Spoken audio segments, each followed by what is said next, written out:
stuck in limbo. Nothing works in my head. I'm moving so slow. Shadows lurk all around in my sorrow. Can't focus, I'm distracted. And selamat pagi dari Sydney. Semoga teman-teman semua sehat dimanapun berada, semua urusannya dilancarkan.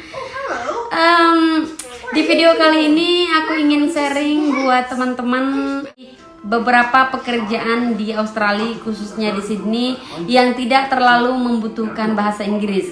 Ya, bukan berarti pakai bahasa Indonesia ya, bukan begitu.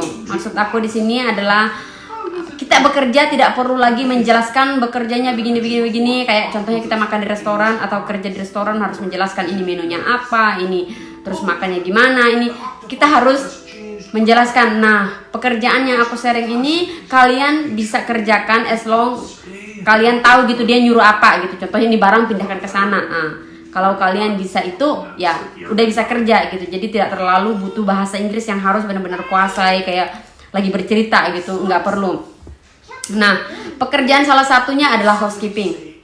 Oke. Di Australia, mungkin di Indonesia kalau bekerja di hotel sebagai housekeeping itu harus tamatan hospitality diploma atau mungkin sarjana gitu ya. Kalau di sini enggak ditanya ijazah. Saya pun pernah kerja di hotel bintang 5 di sini enggak ditanya ijazah. Jadi kalian kerja aja gitu. Aku ketemu manajer, aku kerja cuman dikasih tahu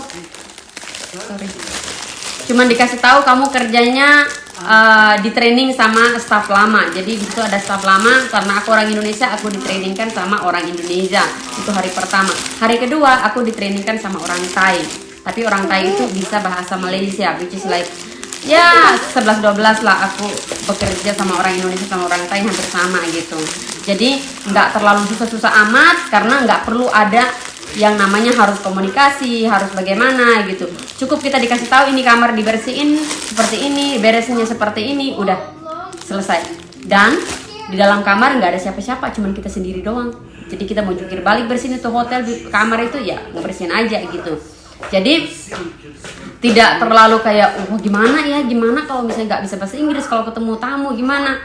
Nah, kalau misalnya kita lagi kerja nih, tiba-tiba tamunya datang, hai selamat pagi, dia ngomong apa dan kamu nggak ngerti, bilang aja, oh aku sectionnya membersihkan kamar saja, nanti aku telepon manajerku.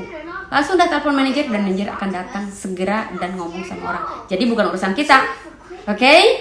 Itu pekerjaan housekeeping. Nah, pekerjaan housekeeping di Australia seperti apa sih?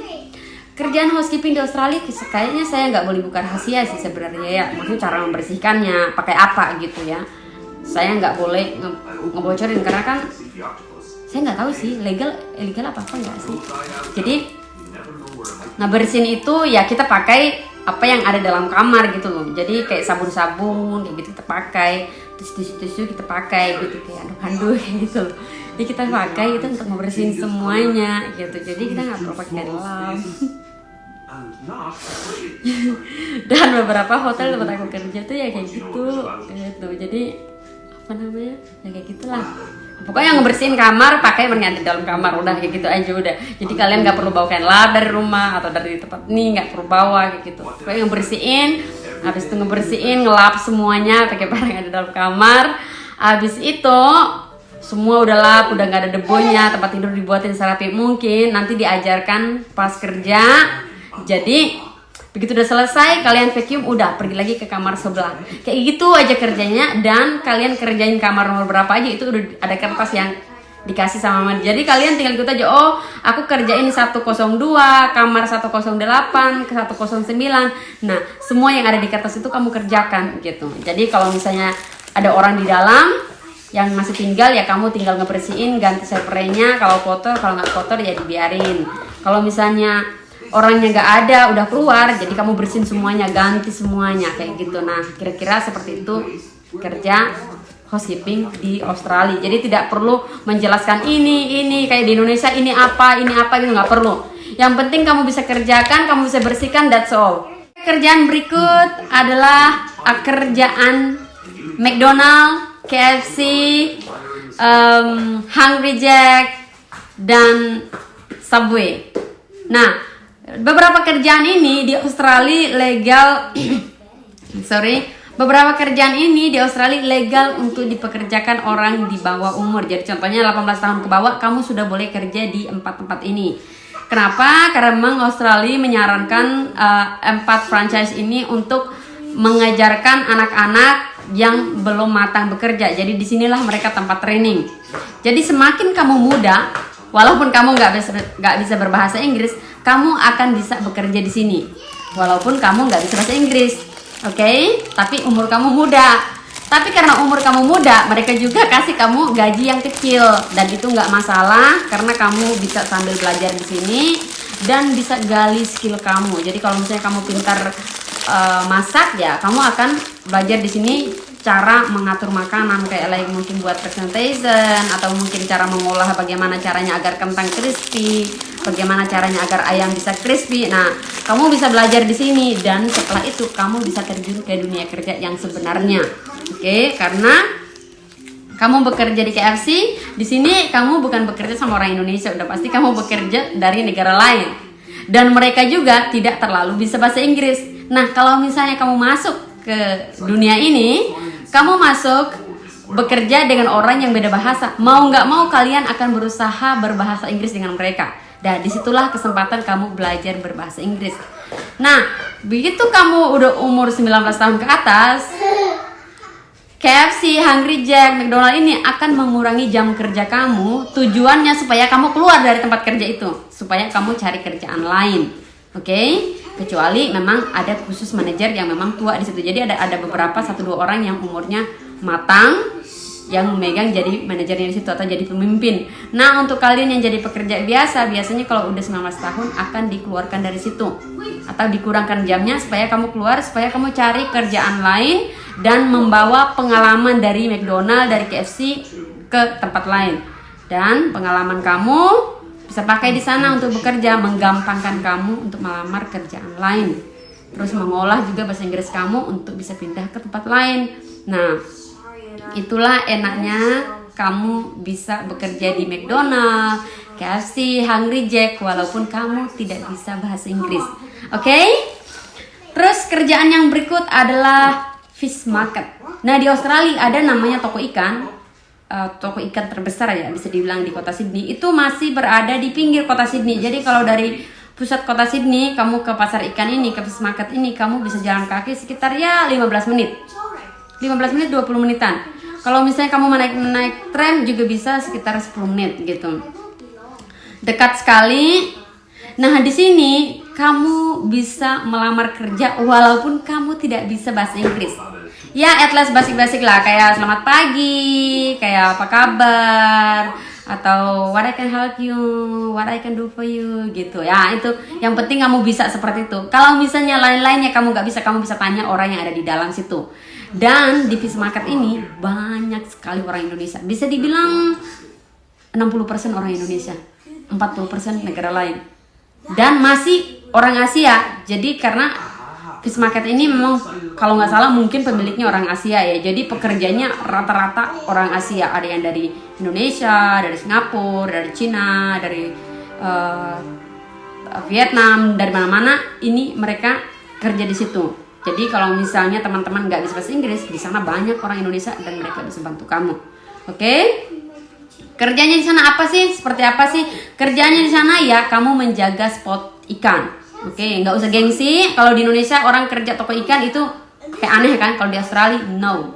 Semua pekerjaan sama di mata orang di sini. Kamu mau kerja tukang pungut sampah, mau kerja toko ikan, kamu mau kerja di manajer sekalipun, nggak ada level di sini, sama semua. Semua pakai iPhone. Kira-kira seperti itu. Kalau di Indonesia pakai iPhone adalah orang kaya kan. Kalau di sini semua orang pakai iPhone. Bisa dibilang cuma 1-2 orang yang pakai HP Samsung. Jarang orang pakai HP Samsung di sini. Semua orang cleaning service pun, kakek-kakek pun semua pakai iPhone. Sekarang iPhone berapa tuh? 12 Max, 13 ya?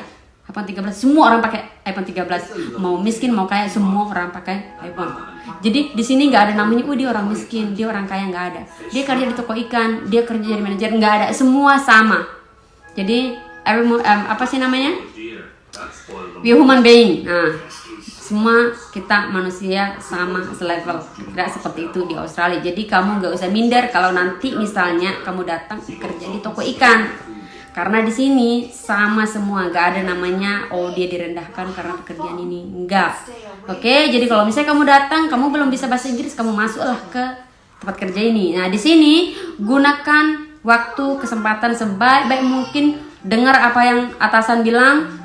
Nangkap bahasa Inggris dari customer, nangkap bahasa Inggris dari teman, supaya kamu bisa berbahasa Inggris segera. Dan jangan malu-malu, walaupun salah ngomong aja gitu. Semakin kamu terbiasa ngomong bahasa Inggris, semakin terbiasa dengar, kamu akan hebat. Dan setelah itu kamu bisa keluar, kamu bisa cari kerjaan lain. Setelah kamu punya modal pengalaman, kamu punya modal bahasa Inggris, dan juga udah tahu nih trik-trik gimana sih biar dapat kerjaan yang bagus dengan gaji yang bagus. Oke? Nah jangan salah, kerja di fish market juga gajinya udah oke kok. Alright, the next one is bekerja di Pedis Market. Nah Pedis Market ini adalah toko sayur, toko buah-buahan yang berada di jantung kota Sydney. Jadi kamu berada di pusat kota Sydney ya.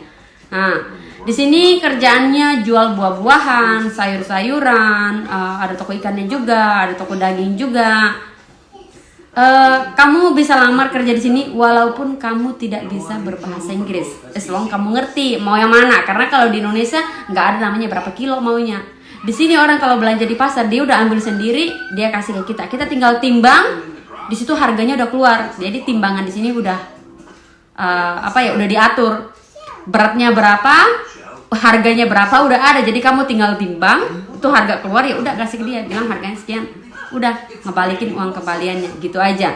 Dan rata-rata ngebayar pakai cash. Jadi at least kamu ngerti-ngerti sedikit lah mata uang. Dan gak usah khawatir kalau misalnya saat ini kamu gak ngerti mata uang, gak apa-apa, sampai di sini kamu akan ngerti juga kok. Jadi gak usah terlalu dipikirkan. Terus apa bahasa Inggrisnya kalau misalnya kamu kerja di Pedis Market?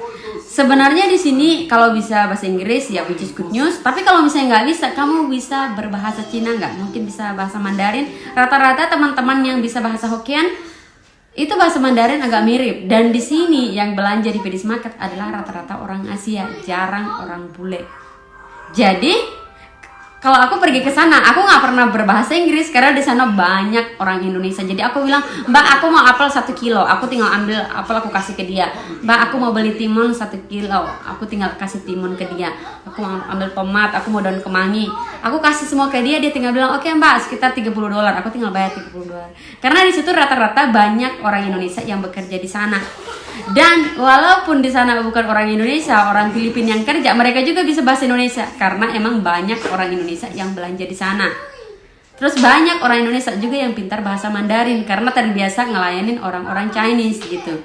Jadi untuk kamu teman-teman yang memang terbatas bahasa Inggris sekarang, kalau misalnya nyampe di Sydney, kamu bisa lamar bekerja di sini.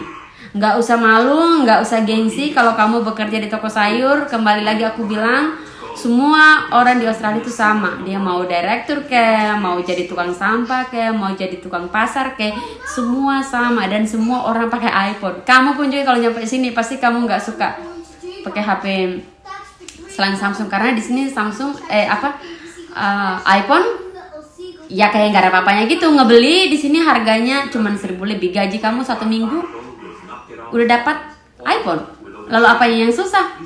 Kamu kerja di sini kumpul sampah gitu ya, tukang sampah gajinya per jam sekitar $20. Satu hari dia kerja sekitar 10 jam udah dapat $200. 10 hari aja dia kerja udah dapat berapa? Udah dapat 2.000.